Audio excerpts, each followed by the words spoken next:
gut, dass ich das gerade mit Kamera aufgenommen habe. Nee, Doch. ich bin tot drauf.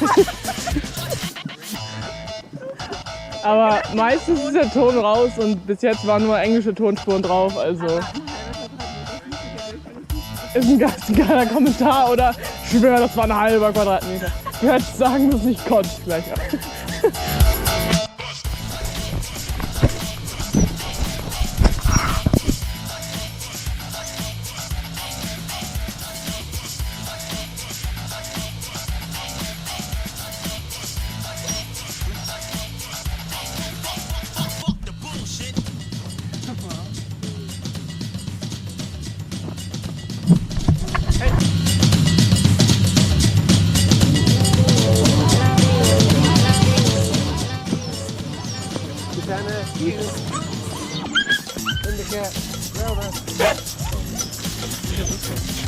Quickfire, Jägercat.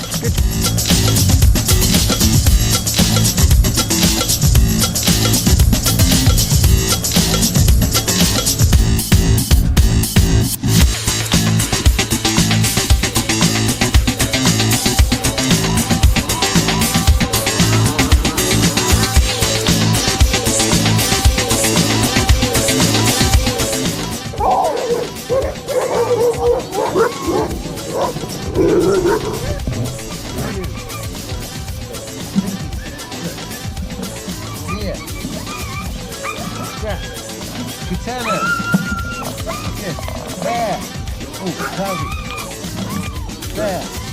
Chucky. Good. Pinky. Katana. There, head. All right.